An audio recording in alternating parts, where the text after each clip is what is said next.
Jadi apa beza insurans dan juga takaful? Okay, bismillah, alhamdulillah. Yang perbezaan dia yang pertama sekali, insurans ni dia adalah satu kontrak jual beli yang mana benda yang dibelinya tidak nyata. Demikian menurut persidangan ulama fiqh sedunia yang telah pun memutuskan bahawa atas sebab itu wujudnya gharar. Maknanya kalau kita beli periuk, kita tahu kita beli RM300 dapat periuk. Kita beli kasut RM200 dapat kasut. Ini kita beli RM1,000 ataupun bayaran bulanan RM100, kita dapat apa? Kita tak pasti.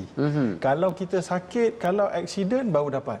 Jadi maknanya dia membeli sesuatu yang tak jelas. Itu yang disebutkan oleh Majlis Ulama Fiqh Sedunia sebagai antara punca pengharaman, selain daripada ada wujud unsur judi, ada riba, ya. Walau bagaimanapun, takaful pula dia tidak lagi menggunakan kontrak jual beli. Kalau tadi dia jual beli, takaful dia telah ubah hubungan di antara pencarum menjadi pemberi contribution, sumbangan bersama. Sumbangan bersama macam khairat kematian dekat surau-surau kat masjid-masjid lah. Jadi kalau lepas tu ada yang manager dia adalah syarikat takaful. Maka kalau ada orang dalam grup yang telah pun daftar nama tu ada sakit, maka manager itulah yang akan membuat keputusan nak bagi dia berapa yang boleh dapat. Jadi itu adalah dianggap sebagai hibah, sedekah pula. Maknanya mereka contribute. Bila mereka contribute, mereka bukan beli. Bila contohnya saya kata kat Talib, saya nak hadiahkan Talib besok satu barang. Talib kata apa? Rahsia. Boleh tak saya rahsiakan? Boleh, sebab dia adalah kontrak sedekah. Kontrak hadiah, boleh orang yang menerima tu tak tahu. Jadi itu bezanya insurans dengan takaful. Maka sebab tu insurans, Majlis Fatwa Kebangsaan Malaysia pun telah mengharamkan, negeri-negeri pun telah haramkan, adapun takaful adalah harus. Maka wajiblah semua orang Islam. Takaful tu harus. Jadi wajiblah semua orang Islam untuk pindah ke takaful. Dalam kereta dia punya takaful, dalam rumah, dalam medical card dan sebagainya. Baik berpindah ke takaful. Wajib berpindah ke takaful. Baiklah. Itu paling penting. Wajib dengar wajib itu boleh ke dalam Islam? Benda tak pasti tapi kita sibuk nak, macam kita tak yakin pada bahawasanya Allah yang akan uruskan keluarga kita, rezeki dan sebagainya. Okey, kerana itulah namanya takaful. Takaful daripada perkataan kafala, maksudnya saling bantu-membantu. Tahun pun sama-sama juga, maka ada orang yang bantu. Jadi bila pencarum tu meninggal, jadi kumpulan dia tu akan membantu, memberikan daripada hasil collection itu. Hasil collection itu pula dilaburkan sebahagiannya, maka ada keuntungan, maka itu yang menjadi sumber kepada syarikat itu. Itu bertepatan dengan hadis Nabi yang mana Nabi kata adalah lagi bagus kalau kamu mati dalam keadaan kamu meninggalkan warathataka aghnia. Kamu tinggalkan waris kamu dalam keadaan berduit.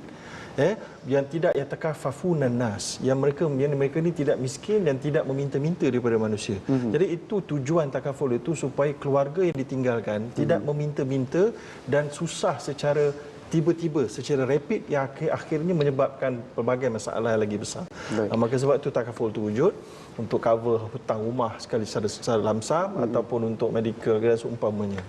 Memang ada tak dalam hasil? Tapi doktor, kita tengok juga tadi tu kan macam apa nama ni, takaful ni dia nampak macam dah jadi satu perniagaan besar-besaran. Dan mungkin Rasulullah tadi maksudkan kita tu berfungsi sebagai masyarakat. Macam mana doktor? Baik, benar, kita boleh anggap bahawa sekarang ni, kerana kalaulah kita nak tengok kepada takaful yang free, maka mungkin kita boleh lihat kepada masjid lah. Itulah yang betul-betul maknanya tidak berorientasikan keuntungan yang besar. Tak ada unsur perniagaan barangkali? Tak ada unsur perniagaan barangkali. Cuma dia punya coverage dia tak besar. Maka peserta dia tak boleh orang daripada kampung sebelah, dari kampung dia saja. Jadi di situlah wujudnya peluang. Yang pertama sekali, peluang untuk menyediakan alternatif kepada insurans yang ada unsur haram tadi. Jadi kalau kita tak buat yang betul-betul besar, yang bagus pengurusannya, maka orang akan pergi pada insurans. Jadi kita kena menjadi fardu kifayah dan menjadi fardu ain untuk menyediakan takaful sebagai alternatif kepada yang haram. Itu satu. Yang keduanya, bila dah ada, kita kena ada orang-orang yang cekap-cekap. Sebab dia ada actuarial, dia nak kira macam-macam. Itu semua perlukan kos yang mahal. Maka ia tak bolehlah macam khairat kematian, bayar sikit je. Kan sekali je untuk setahun. kan, atau yang berapa ringgit je kan, RM10 ataupun RM50. Dan bagi pun tak ada jadual ikut suka Tak ada jadual aja. jadi sebab tu dia dah kena ikut environment business. Baik. Sebab dalam Islam ni ada perkara yang nak jadikan dia berkesan, dia kena diurus secara profesional. Dan dalam dunia kita ni bila nak urus profesional, business, supaya orang yang duduk dalam tu mendapat reward yang bagus, maka mereka profesional, mereka buat kerja bagus, mereka dapat reward, barulah kerja tu akan profesional. Kalau tidak, jadilah macam lebih kurang gitu. Asal ada je. Asal ada. Baik doktor, kalau kata dah saya ni penyakit dan sebagai Islam, saya mampu nak bagi duit. Saya mampu nak menyumbang. Apa salahnya? Baik, saya setuju dengan pandangan itu. Malah saya sendiri pernah dan selalu menegur kepada syarikat-syarikat takaful dalam konferens takaful bahawa mereka patut menyediakan satu tabung khas yang tidak boleh digabung dengan tabung yang lain. Dia tabung risk fund ni tadi untuk orang-orang yang patutnya naturally sihat. Tapi bila ada orang yang sakit masuk, nanti dia akan sedut semua orang-orang lain punya, orang lain.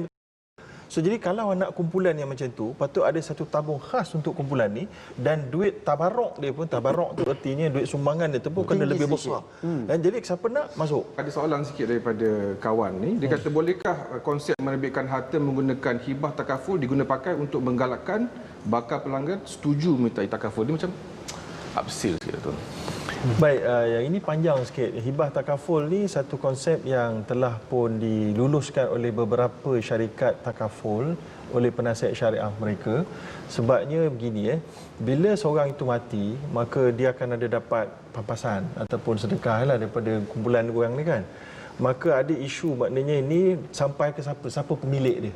Kata dia dapat 800,000 atau berapa ribu kan.